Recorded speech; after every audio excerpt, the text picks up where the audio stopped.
Hi there, welcome to the gym. It's Catherine at 3Ps. This is a video in answer to a question that's come in from a viewer called Peter, and he wanted to know what was the right thing to snack on. So I'm a personal trainer, so part of my job is to help clients reach their fitness goals, and part of that is nutrition. So I do get asked this question quite a bit. So what can you snack on? Well, let's start first of all with what you shouldn't be snacking on if you're looking to drop weight or to build muscle, and that is anything processed and anything which is a high carbohydrate, particularly refined carbohydrates. So things like bagels, things like chocolate bars clearly are not great. Danish pastries are not great. Believe it or not, you've also got to take care with fruit, because fruit is very high sugar, particularly exotic fruit. So if you're snacking on things like pineapple and mango, just be aware that is akin to eating a chocolate bar. Now, there are times when you would take fruit, for example, just before a workout where you need some carbohydrate. But in terms of snacking midway between two meals, it's not a great idea, because what any high sugar food, whether it's a processed food or something like fruit, does is it shoots your blood sugar up, and you then get an energy crash maybe an hour, 45 minutes, an hour later. So what that means is that you can't keep your energy level stable, you don't keep your mood stable.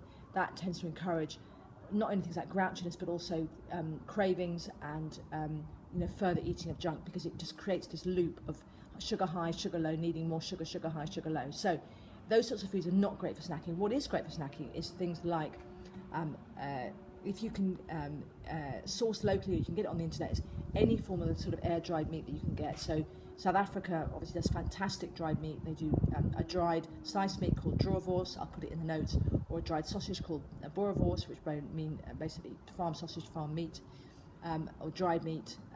You can also find obviously lots of American versions of that in terms of jerky. Any of those air-dried meats are great, because that's basically pure protein with a bit of fat added in, so that's a great snacking food.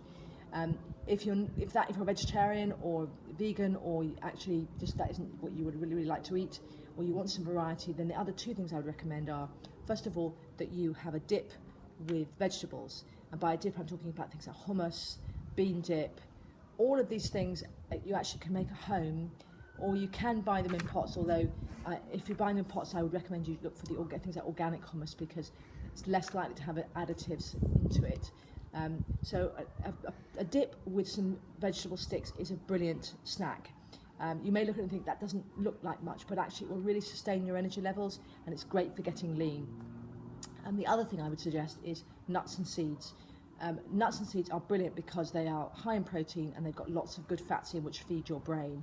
So they are really a really great snack. Now, nuts, you want to make sure that you buy the raw nuts. You don't want anything which says roasted on it, because roasted means it's roasted in oil. So you also don't want anything that's been salted, because it's too much salt. So look for your nice raw nuts. Buy them from the health food store. Any nuts will do. There are only two that I would avoid, and that's cashews, because they're very high in carbohydrate. So again, you've got the issue of carbs. And peanut, because it's actually not really a nut. It doesn't have the same protein profile as normal nuts. So avoid cashews and peanuts. Everything else, fantastic. Try and do a variety. So things like almonds, walnuts, Brazil nuts are a really brilliant snack. Now, the other thing you can have is seeds. Now, seeds you may think sound a bit odd, or you think they're rather bland if you've ever tried them. Well, the first thing I'd say about seeds is that if you spice them, they're fantastic. They're really savoury. You can either buy them spiced, there are great brands like the Food Doctor that do spiced nuts in a bag ready, or you can spice your own. You spice your own simply by taking a load of seeds, putting them in a pan, tiny amount of oil, so a virgin olive oil or a hemp seed oil.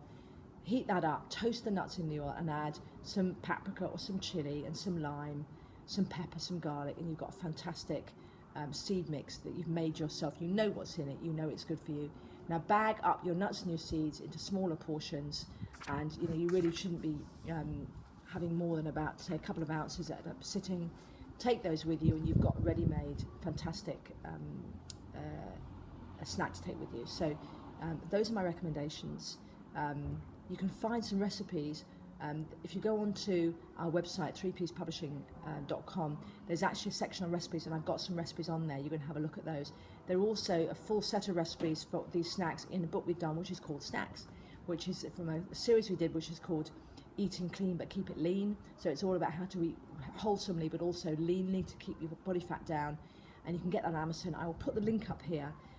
It gives you all these recipes. These are simple recipes. So even if you don't like cooking, you can do these very fast, and they will give you the fantastic snacks that you can have during the week. often I find that you get your main meals right and then you struggle with healthy snacks and end up eating things that aren't great for you, or reaching for fruit which is not great for your blood sugar. So have a look at these recipes. I think you really will like them if you try them out. This is Catching Up with 3 Ps. Please subscribe. I'm a personal trainer, and this whole channel is about fitness, resilience, diet, nutrition, and the mind-body connection.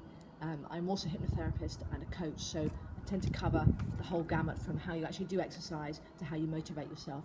So it'd be lovely to have you. Click subscribe, and I'll see you soon.